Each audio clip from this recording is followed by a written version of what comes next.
ഇറാനും അമേരിക്കയുമായിട്ടുള്ള യുദ്ധം പരിഹരിക്കുന്നതുമായി ബന്ധപ്പെട്ട് ചർച്ച നടന്നു എന്ന് അമേരിക്ക അവകാശപ്പെടുന്നു.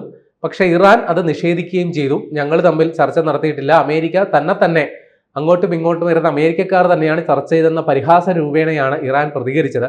പക്ഷെ അങ്ങനെ ഒരു വാർത്ത നിലനിൽക്കുമ്പോൾ തന്നെ ഇറാൻ ചില വ്യവസ്ഥകൾ ഈ സന്ധി സംഭാഷണത്തിലേക്ക് ചില വ്യവസ്ഥകൾ മുന്നോട്ട് വെച്ചു എന്നുള്ള വാർത്തകളും ഇതിനോടകം തന്നെ പുറത്തു വരുന്നുണ്ട്. അമേരിക്കൻ മാധ്യമമായ വാൾസ്ട്രീറ്റ് ജേണലാണ് ഈ വാർത്ത പുറത്തുവിട്ടിരിക്കുന്നത്. എന്തൊക്കെയാണ് ഇറാൻ മുന്നോട്ട് വെച്ചിരിക്കുന്ന നിബന്ധനകൾ എന്നുള്ളതാണ് നമ്മൾ ഇതിൽ ചർച്ച ചെയ്യാൻ പോകുന്നത്. പ്രധാനമായിട്ടും ഇറാൻ ഇപ്പോൾ എടുത്തിരിക്കുന്ന നിലപാട് ഈ ഹോർമൂസ് കടലിടുക്കിൽ ഇറാൻ അവിടെ ട്രാൻസിറ്റ് ഫീസ് ഈടാക്കും എന്നുള്ളതാണ്. ട്രാൻസിറ്റ് ഫീസ് എന്ന് പറഞ്ഞാൽ ആ ഹോർമൂസ് കടലിടുക്കിലൂടെ ചരക്ക് കടത്തുന്നതിന് ഇറാന് അവര് സുരക്ഷാ അനുമതി നൽകുന്നതിന് അവർക്കൊരു നിശ്ചിത തുക ഏകദേശം 2 ലക്ഷം അമേരിക്കൻ ഡോളറാണ് ചുമത്തുന്നത്. അത് നമ്മുടെ ഇന്ത്യൻ കറൻസിയിലോട്ട് വരുമ്പോൾ 18 കോടിക്ക് മുകളിൽ ഒരു തുക വരും. അപ്പൊ ഇത് ഈടാക്കാൻ തന്നെയാണ് ഇറാന്റെ തീരുമാനം എന്നുള്ളതാണ് അവർ പറയുന്നത്. കൂടാതെ ഇസ്രയേലും അമേരിക്കയും ഇറാനിൽ നടത്തിയിരിക്കുന്ന സൈനിക നടപടിയുടെ ഭാഗമായിട്ട് ഏതാണ്ട് 26 ദിവസം തുടർച്ചയായിട്ട് അവിടെ സംഘർഷം നിലനിൽക്കുന്നു.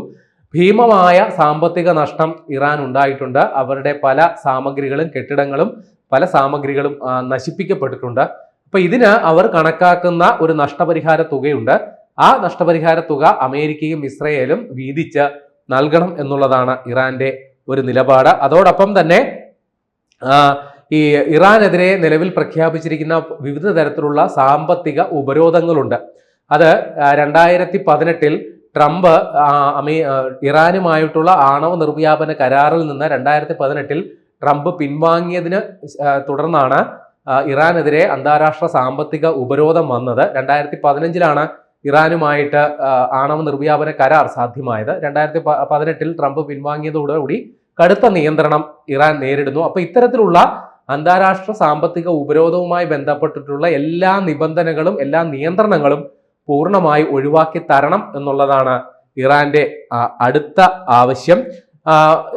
കടുത്ത നിലപാടാണ്. ചുരുക്കി പറഞ്ഞു കഴിഞ്ഞാൽ ഇതൊക്കെ ഒരു വ്യവസ്ഥകൾ അല്ലെങ്കിൽ നിബന്ധനകൾ ഇറാൻ മുന്നോട്ട് വെക്കുമ്പോൾ നമുക്ക് ഒറ്റ വാക്കിൽ വായിച്ചെടുക്കാം. ഇങ്ങനെ ഒരു കടുംപിടുത്തവും അല്ലെങ്കിൽ ഇത്രയും ഭീമമായ വ്യവസ്ഥകൾ വെച്ചുകൊണ്ട് ഒരു ചർച്ച ഏറെക്കുറെ അസാധ്യമാണ്. പക്ഷേ അതോടൊപ്പം തന്നെ മറ്റ് ചില വാർത്തകൾ കൂടി വരുന്നു. ഇങ്ങനെ ഒരു പൊതുമധ്യത്തിൽ ഇത്തരത്തിലൊരു കടുംപിടുത്തം പിടിക്കുമ്പോൾ തന്നെയും ഇറാൻ ചില കാര്യങ്ങളിൽ വിട്ടുവീഴ്ചയ്ക്ക് സന്നദ്ധമാണ് എന്ന തരത്തിലും ചില റിപ്പോർട്ടുകൾ വരുന്നു. അതിലൊന്ന് ഇറാന്റെ ബാലിസ്റ്റിക് മിസൈൽ പദ്ധതികൾ അതിൽ കാലതാമസം വരുത്തുക, അത് വലിയ രീതിയിൽ മുന്നോട്ട് കൊണ്ടുപോകുന്നത് തൽക്കാലം നിർത്തിവെക്കാം എന്നുള്ള ഒരു ഉറപ്പ് ഇറാൻ നൽകും എന്നുള്ളതാണ് പ്രധാന ഉപാധി. അതിൽ കാരണം ഇറാന്റെ കയ്യിൽ ഹ്രസ്വദൂര ബാലിസ്റ്റിക് മിസൈലുകൾ മാത്രമാണ് ഉള്ളത് എന്നാണ് കരുതിയിരുന്നത്. അല്ലെങ്കിൽ മീഡിയം റേഞ്ച് ബാലിസ്റ്റിക് മിസൈലുകൾ മാത്രം 1000-നടുത്ത് കിലോമീറ്റർ ദൂരം മാത്രം താണ്ടാൻ ശേഷിയുള്ള മിസൈലുകൾ മാത്രമാണ് ഉള്ളതെന്നാണ് കരുതിയത്. പക്ഷേ ആ സ്ഥാനത്ത് ഇറാൻ മിസൈലുകൾ 4000 കിലോമീറ്റർ വരെ ഭൂഖണ്ഡാന്തര ബാലിസ്റ്റിക് മിസൈലുകൾക്ക് സമാനമായ മിസൈൽ സംവിധാനങ്ങൾ ഇറാന്റെ കയ്യിലുണ്ട് എന്ന് ഇതിനോടകം അവർ തെളിയിച്ചു കഴിയും.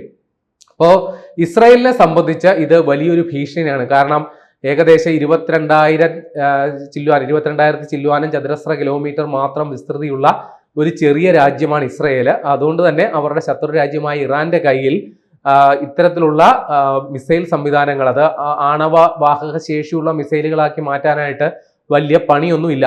അപ്പൊ അത് മുന്നോട്ട് പോകുന്നത് ഇസ്രായേലിനെ സംബന്ധിച്ച് വലിയൊരു ഭീഷണിയാണ്.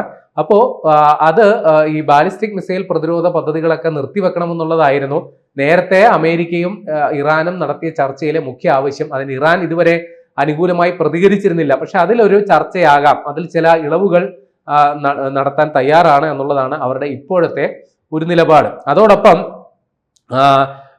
ഏതാണ്ട് ഈ ബാലിസ്റ്റിക് മിസൈൽ പ്രതിരോധ പദ്ധതികളൊക്കെ അടുത്ത 5 വർഷത്തേക്ക് നിർത്തിവെക്കാം എന്നുള്ളൊരു നിർദ്ദേശമാണ് ഇറാൻ മുന്നോട്ട് വെക്കുന്നത്. അതോടൊപ്പം തന്നെ യുറേനിയം സമ്പുഷ്ടീകരണം, ഇറാന്റെ കയ്യിൽ അതീവ മാരക ശേഷിയുള്ള പ്രഹരശേഷിയുള്ള ആണവ ആയുധങ്ങൾ ഉണ്ട് എന്നാണ് അമേരിക്കയും ഇസ്രയേലും പ്രചരിപ്പിക്കുന്നത്. ഇറാൻ നേരത്തെ തന്നെ അവർ ആണവ പദ്ധതികളുമായി ബന്ധപ്പെട്ട് അല്ലെങ്കിൽ ആണവ ഊർജ പദ്ധതികളുമായി ബന്ധപ്പെട്ട് വൈദ്യുത നിലയങ്ങളുമായി ബന്ധപ്പെട്ട് വലിയ രീതിയിൽ മുന്നോട്ട് പോയൊരു രാജ്യമാണ്.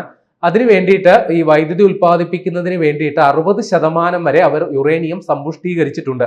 ഈ 60% വരെ സമ്പുഷ്ടീകരിക്കപ്പെട്ട യുറേനിയം 90% വരെയാക്കി അതൊരു ആണവായുധമാക്കി മാറ്റാൻ വലിയ പണിയൊന്നും ഇനി അവശേഷിക്കുന്നില്ല. അതിനുള്ള സാങ്കേതിക സംവിധാനങ്ങൾ കൂടി ഇറാന് ലഭ്യമായാൽ അവർ ക്ഷണനേരം കൊണ്ട് ആണവായുധങ്ങൾ നിർമ്മിക്കും എന്നുള്ളത് ഉറപ്പാണ്. അപ്പോൾ ഇറാൻ ഇപ്പോൾ നൽകുന്ന വാഗ്ദാനം ഈ 60% വരെ സമ്പുഷ്ടീകരിക്കപ്പെട്ട യുറേനിയം അത് കൂടുതൽ അതുമായി ബന്ധപ്പെട്ടുള്ള പ്രവർത്തനങ്ങൾ കൊണ്ടുപോകുന്നത് നിർത്തിവെക്കാം.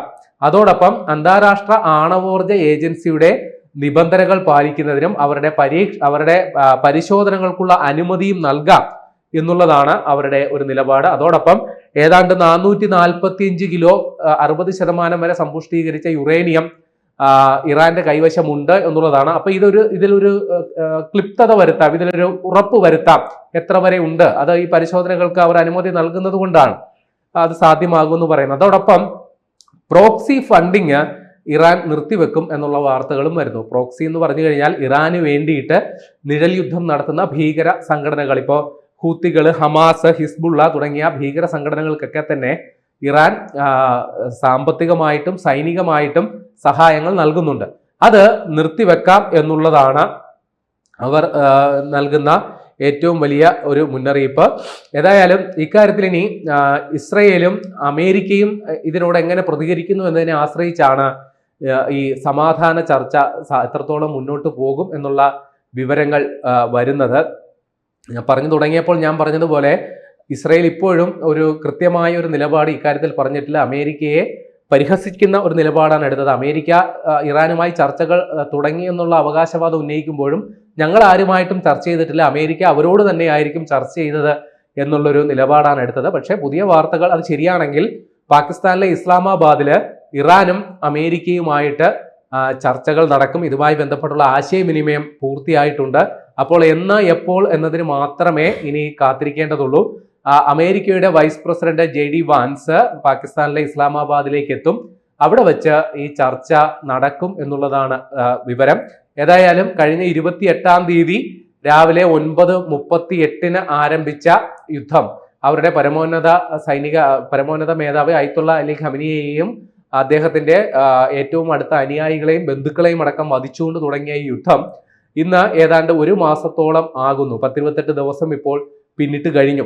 അപ്പൊ ഈ ഇങ്ങനെ യുദ്ധം നീണ്ടുപോകുന്നത് രണ്ട് രാജ്യങ്ങളിലെയും ഇസ്രയേലിലെയും ഇറാനിലെയും ജനതയുടെ സ്വൈര്യ ജീവിതത്തെ മാത്രമല്ല, അയൽ രാജ്യങ്ങളിലെയും ഇങ്ങ് മാറിക്കിടക്കുന്ന ഇന്ത്യയിലെ ജനങ്ങളുടെ ഊർജ സുരക്ഷയെയും പോലും ഗുരുതരമായി ബാധിക്കുന്ന പ്രതിസന്ധിയിലേക്ക് കാര്യങ്ങൾ എത്തിയിട്ടുണ്ട്. അന്താരാഷ്ട്ര വിപണിയിലെ ക്രൂഡ് ഓയിലിന്റെ വില വലിയ രീതിയിൽ കുതിച്ചു കയറുന്നു. പിന്നെ അതിൽ ചില ചാഞ്ചാട്ടങ്ങൾ ഉണ്ടാകുന്നു. സ്വർണത്തിന്റെ വിലയിലും കയറ്റിറക്കങ്ങൾ ഉണ്ടാകുന്നു. അന്താരാഷ്ട്ര ഓഹരി വിപണിയിലും പ്രശ്നം ഉണ്ടാകുന്നു. അപ്പൊ ഇത് 3 രാജ്യങ്ങളെ മാത്രം ബാധിക്കുന്ന ആ ഒരു വിഷയമല്ല. ഇറാൻ മിഡിൽ ഈസ്റ്റിലെ മറ്റ് രാജ്യങ്ങളിലേക്ക് ആക്രമണം ചെയ്യുക വഴി ഈ മേഖലയിലെ മറ്റ് പല രാജ്യങ്ങളും ഈ യുദ്ധത്തിലേക്ക് വലിച്ചിഴക്കപ്പെടുന്ന ഒരു സാഹചര്യവും ഉണ്ടായിട്ടുണ്ട്. അപ്പോൾ ഇതൊരു ആഗോള പ്രതിസന്ധിയായിട്ട് ഇപ്പോൾ വളർന്നു കഴിഞ്ഞു എന്നുള്ളത് വാസ്തവമാണ്. അതുകൊണ്ട് തന്നെ ഇറാൻ മുന്നോട്ട് വെക്കുന്ന വ്യവസ്ഥകൾ അത് എത്ര കഠിനമാണെങ്കിൽ തന്നെയും അതിന്മേൽ ചർച്ചകൾ നടക്കണം എന്നുള്ളത് തന്നെയാണ് നമ്മളുടെ എല്ലാം ആഗ്രഹം. അങ്ങനെ ചർച്ചകളുടെ ഫലമായിട്ട് ഈ യുദ്ധത്തിന് അടിയന്തര ഒരു പരിഹാരം അല്ലെങ്കിൽ യുദ്ധവിരാമം ഉടനെ തന്നെ ഉണ്ടാകും എന്നുള്ളതാണ് നമ്മുടെ ഒരു പ്രതീക്ഷ. കൂടുതൽ വാർത്തകളും വിശേഷങ്ങളും നിങ്ങളിലേക്ക് എത്താൻ ABC മലയാളം സബ്സ്ക്രൈബ് ചെയ്യുക, ബെൽ ബട്ടണും അമർത്തുക.